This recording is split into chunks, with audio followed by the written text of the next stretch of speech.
Okay, so rheumatic fever, basically it's a strep throat or some other form of that nature of fever goes really wrong and starts to actually infect the heart and goes on too long, and you can get valve damage, you can get heart damage from it. So that's basically rheumatic fever. A lot of times it's in kids from 5 to 15 years old. And then what was the other one? Theophylline? I think it was theophylline. That is, I looked at it a while ago. So basically it's for asthma or other respiratory disease. It's a bronchodilator form, and I'm gonna say the word was methylamine something is the class of drug that it's a part of. But that can cause heart damage as well. Okay, junctional tachycardia, yes, 100, I think we did this. So we're going to treat it with the tachycardia algorithm if we're treating our patients. So rhythms that are originating in the ventricles. Ventricles start originating on their own impulses and become the pacemaker if our SA node and our AV node are both gone. Then the ventricles are going to take over. So the AV junction does not take over after the SA node does not initiate an impulse. Got lost in that. So you're going to have a wide QRS complex, 0.12 seconds, to beyond it. So we're no longer nice and tight at 0.11. We're going to go beyond 120 milliseconds or more. And there's going to be missing P waves because there's no electrical activity that we can detect in the atria. Premature ventricle complexes. These are PVCs. Not a dysrhythmia, but rather an early complex that appears within another rhythm. It is characterized by a lack of P waves and no PR interval. It is characterized by, the QRX complex is associated with the premature ventricular contraction to determine if one is present. A full compensatory pause usually follows a PVC to determine if one is present. So it's like the heart is taking a pause saying, hold up, okay, now let's go back to normal.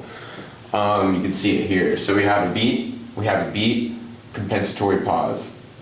This is your PVC right here. So P wave in both of these cardiac cycles right here. And then in this one, this is your T wave. This is not a P wave. There is no P wave here. So it is a premature ventricular, and then the heart goes back to its normal cardiac cycle. A PVC may be unifocal or multifocal. So you could have multiple PVCs, or you could just have one. Obviously uni means one, like unicycle, and then multifocal, multi. Unifocals originate from the same area or focus within the ventricle and have a lookalike in the ECG. So it's almost like a fingerprint, right? This is really small, it's hard to tell. I think, yeah, I got 4K, so you'll probably be able to see this.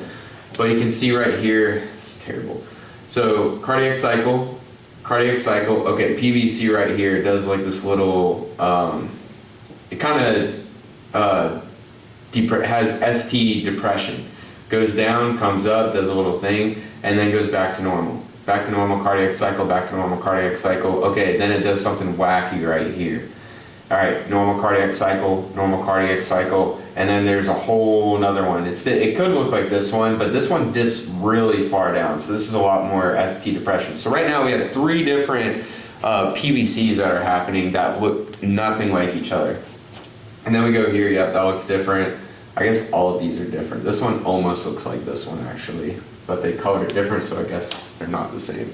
But the whole point, you can see the heart right here. There are cells that are firing at not the right time that are causing these PVCs to happen. And it's not the same spot because it's multifocal. So you have a spot here, a spot here, a spot here. Multiple things are going wrong with the heart. It's not one isolated incident that is causing a PVC. There's multiple PVCs. So a ventricular couplet is 2 PVCs with no interventing pause. A run of ventricular tachycardia is the term for 3 or more PVCs in a row, also referred to as salvosts or burst, 3-round burst. Ventricular bigeminy is the pattern that occurs whenever the complex becomes so frequent that they begin to alternate with normal complexes, generating a normal PVC pattern. Ventricular trigeminy is the pattern of every third beat being a PVC. Normal, normal, PVC.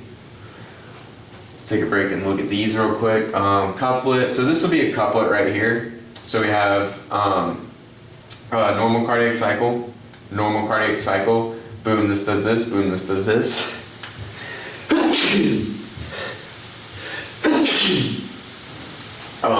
And that would be bigeminy, because it's two, bicycle, two.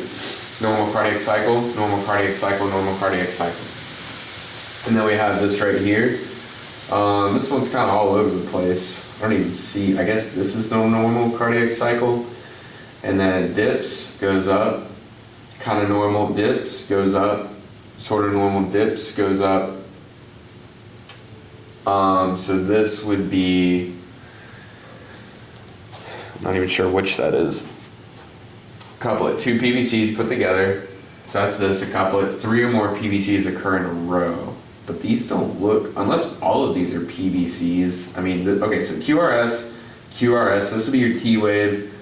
That'd be QRS, but that looks normal. Unless, this is bigeminy. I think this is bigeminy, or this is a couplet too.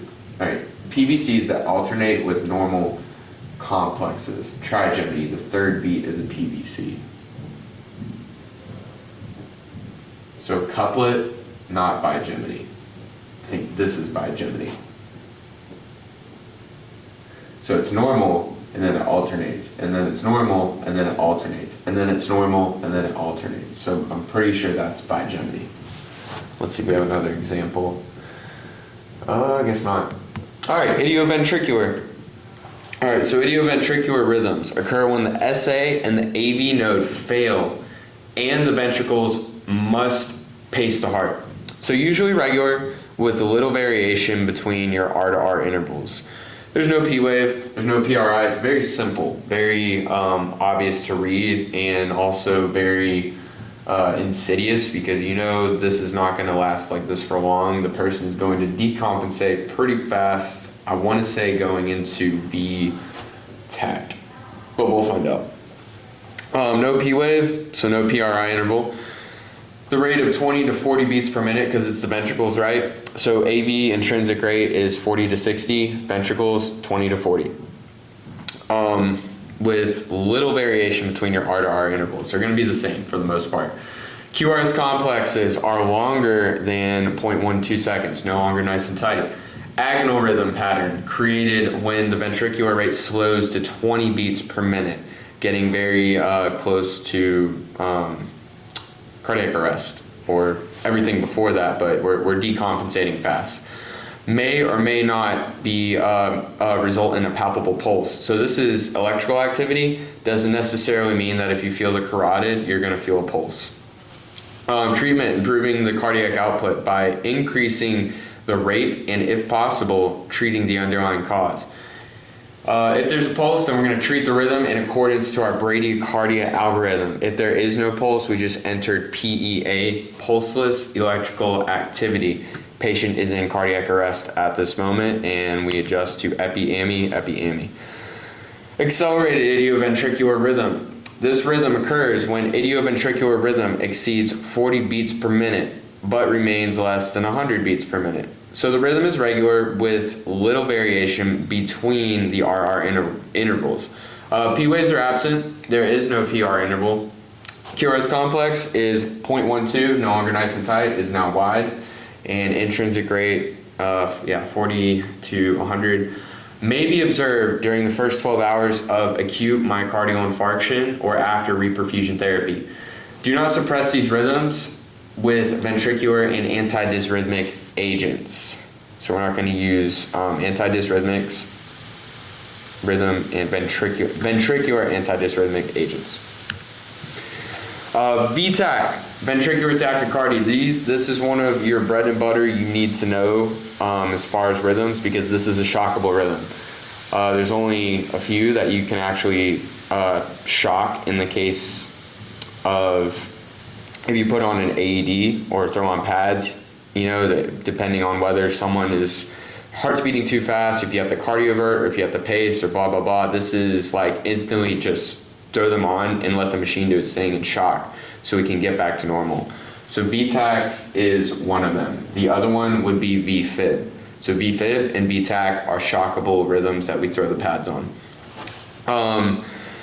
So yeah, you're gonna be exceeding 100 beats per minute. The rhythm is regular with no variation between R to R intervals. The QRS complex is 0.12 seconds or more and is considered a wide QRS complex. The QRS complex usually have uniform and bottom monomorphic.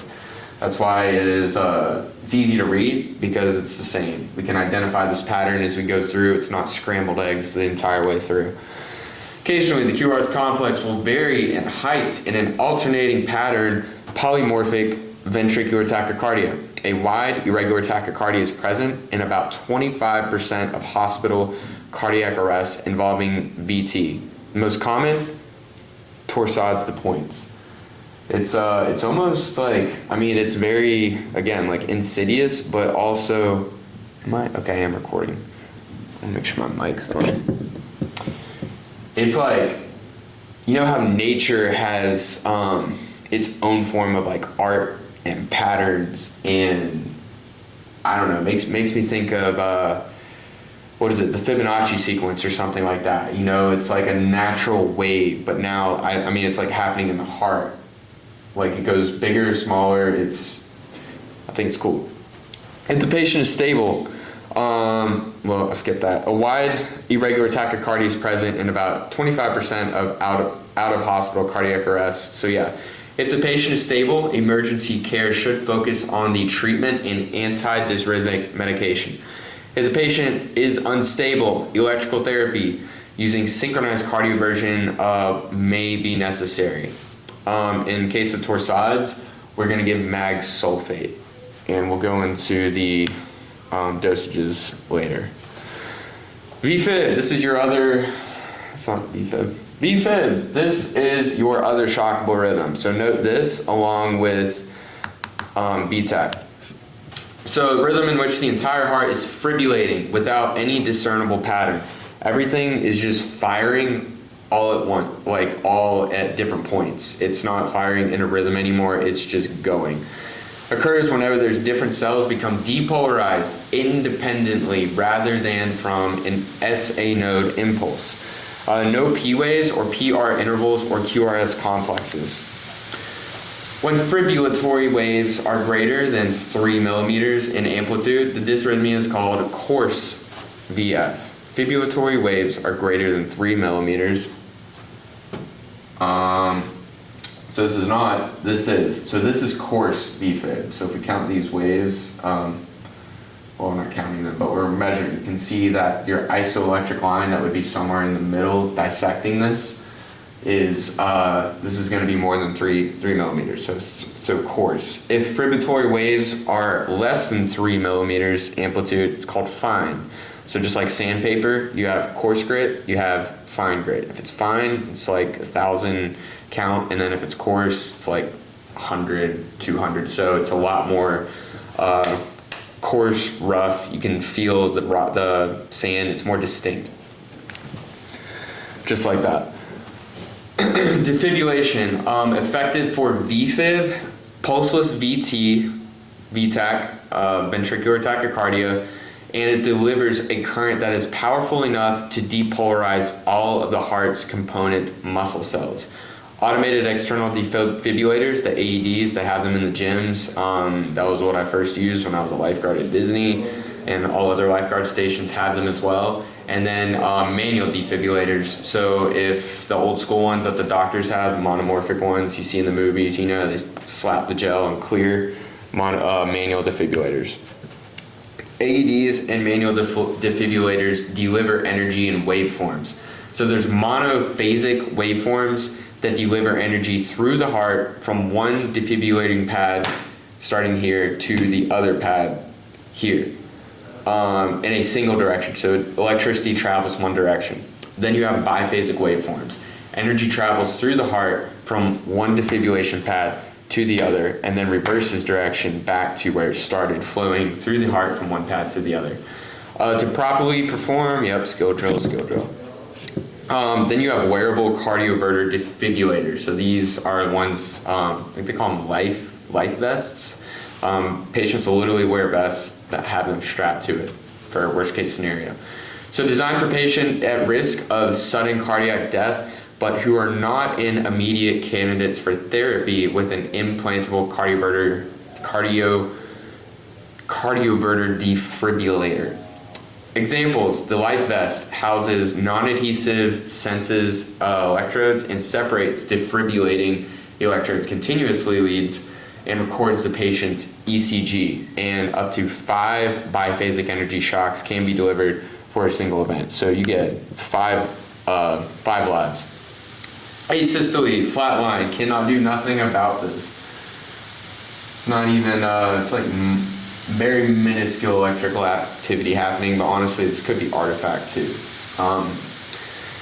The only true arrhythmia within the entire heart that is no longer contracting and shows no evidence of organized activity.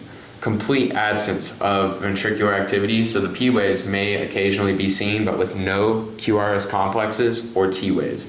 A flatline ECG monitor may or may not indicate asystole. Asystole is considered a non-shockable arrest rhythm. If you try to shock it, nothing will happen, for the most part, unless Jesus comes back. Pulseless electrical activity, PEA. An organized cardiac rhythm is not accompanied by a detectable pulse. The mechanical ventricular activity is too weak to produce a palpable pulse, as in the case of cardiogenic shock, hypovolemic shock, cardiac tamponade, massive pulmonary embolism, electrolyte imbalance disturbances, hypokalemia or renal failure, and drug overdoses. So the key treatment in identifying the cause, PEA, non-shockable cardiac arrest rhythm. Management in adult cardiac arrest. Most patients with cardiac arrest have evidence, what slide am I on? 153. Have evidence of prior heart disease. They can also occur from electrocution, drowning, trauma, drug overdose, asthma, anaphylaxis, possibly no warning before the event. Cardiac arrest management requires an orderly, systematic approach that is rehearsed repeatedly in a team setting. So bring the following devices and equipment if you initially approach the scene. You want to have your defibrillator, portable oxygen cylinder, IV equipment, drug box, airway management equipment, including your intubation kit and your autopulse is what we have. So the goal of emergency medical care patients in cardiac arrest include return of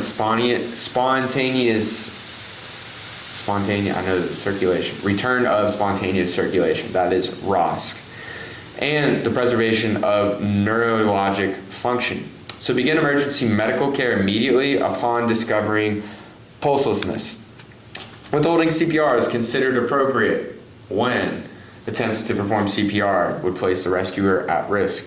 Don't go in a wet, electrocuted pool.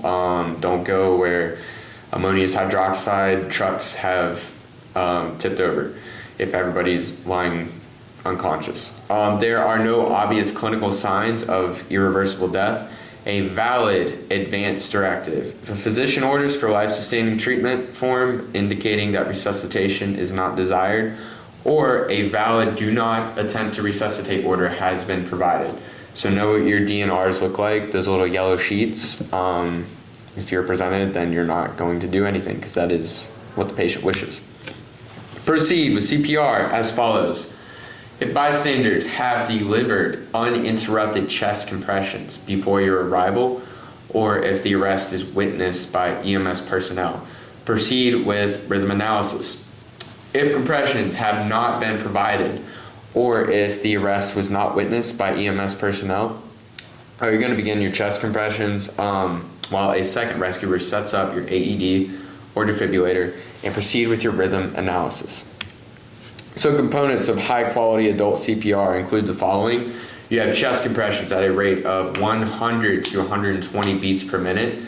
Another one bites the dust, that song.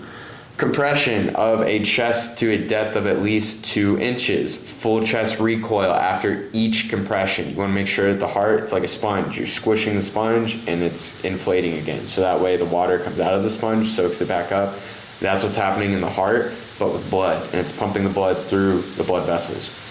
Minimal interruption of compressions. You don't want, once you start, you don't want